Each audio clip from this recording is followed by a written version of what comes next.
प्रदेश की राजनीति में जब चुनाव की आहट सुनाई देने लगे तो कुछ बयान सिर्फ खबर ही नहीं रहते, वे सीधा सत्ता की नींव हिला देते हैं। और मायावती के 70वें जन्मदिन पर दिया गया बयान ठीक वैसा ही था, जिसने साफ कर दिया है कि जन्मदिन नहीं बल्कि 2027 के विधानसभा चुनाव का सियासी ऐलान है।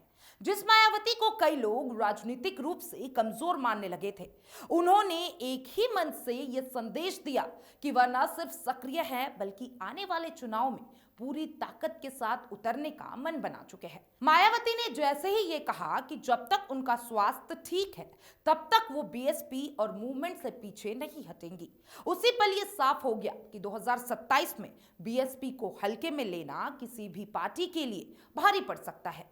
यह बयान सीधे सीधे उन नेताओं और दलों के लिए था जो ये मान चुके थे कि बीएसपी अब सिर्फ इतिहास की पार्टी बनकर रह गई है। अपने भाषणों में मायावती ने काशीराम का नाम लेकर बीएसपी के मूल वोटर को भावनात्मक रूप से फिर से जोड़ने की कोशिश की और ये याद दिलाया कि काशीराम ने उन्हें अपना एकमात्र राजनीतिक उत्तराधिकारी चुना था। ये बात सिर्फ अतीत याद नहीं करता बल्कि 2027 में दलित वोट बैंक को एकजुट करने की रणनीति का अहम हिस्सा था, क्योंकि मायावती जानती है कि अगर कोर वोटर वापस आ गया तो सत्ता की राह फिर से खुल सकती है। सबसे बड़ा राजनीतिक संकेत तब मिला जब मायावती ने एक बार फिर सर्वजन हिताय सर्वजन सुखाय का नारा दोहराया और ब्राह्मणों और क्षेत्रीय समाज को साधने की कोशिश की। ये वही सोशल इंजीनियरिंग है जिसने 2007 में बीएसपी को ऐतिहासिक जीत दिलाई थी और 2027 में इसी फॉर्मूले को नए सिरे से लागू करने की तैयारी साफ नजर आई। यह संदेश सीधे बीजेपी के स्वर्ण वोट बैंक और समाजवादी पार्टी के जातिगत समीकरण को चुनौती देने वाला था।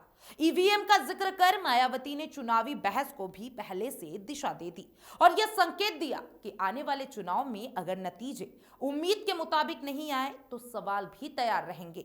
यह बयान बीएसपी कार्यकर्ताओं को मानसिक रूप से तैयार करने की कोशिश था ताकि वे चुनावी संघर्ष में दबाव और चुनौतियों से ना घबराए। हर साल की तरह इस बार भी मायावती ने अपनी किताब का विमोचन किया, लेकिन 2027 के संदर्भ में ये किताब सिर्फ एक औपचारिकता नहीं बल्कि पार्टी की विचारधारा को नई पीढ़ी तक पहुंचाने का जरिया थी। यह किताब बीएसपी के नए कार्यकर्ताओं के लिए प्रशिक्षण का आधार बनेगी और युवाओं को यह समझने की कोशिश करेगी कि बीएसपी सिर्फ एक पार्टी नहीं बल्कि एक आंदोलन है। मायावती ने बीजेपी, कांग्रेस और अन्य दलों पर सीधा हमला बोलते हुए कहा कि ये पार्टियां बीएसपी को कमजोर करने के लिए हर तरह के हथकंडे अपनाती है।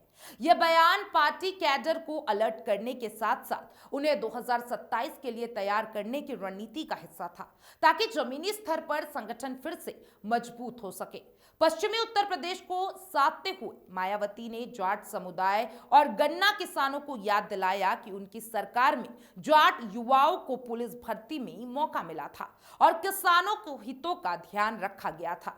यह बयान साफ तौर पर संकेत देता है कि 2027 में बीएसपी पश्चिमी यूपी में खुद को फिर से प्रासंगिक बनाना चाहती है, जहां त्रिकोणीय मुकाबले में वह गेम चेंजर की भूमिका निभा सकती है।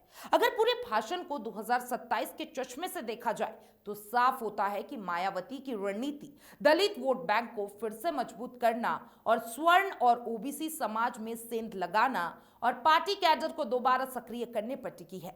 मायावती जानती है कि सत्ता में लौटना आसान नहीं है, लेकिन यह भी सच है कि यूपी की राजनीति में आज भी बीएसपी के बिना कोई भी गणित पूरा नहीं बैठता। 70 साल की उम्र में मायावती ने यह साबित कर दिया है कि राजनीति में उम्र नहीं, रणनीति और टाइमिंग मायने रखती है। उनका यह जन्मदिन भाषण दरअसल 2027 के चुनाव की नींव रखने जैसा था, जिसने यह साफ कर दिया है कि आने वाले विधानसभा चुनाव में मुकाबला सिर्फ 2 नहीं बल्कि 3 ध्रुवों में बंट सकता है। अब सवाल यह नहीं है कि मायावती चुनाव लड़ेंगी या नहीं, बल्कि सवाल यह है कि 2027 में उनकी चाल किस किस सत्ता की राह रोक देगी। आप क्या सोचते हैं 2027 के चुनाव को लेकर? कमेंट बॉक्स में जरूर बताइएगा और तमाम ऐसे अपडेट्स के लिए एफएम न्यूज के साथ बने रहें।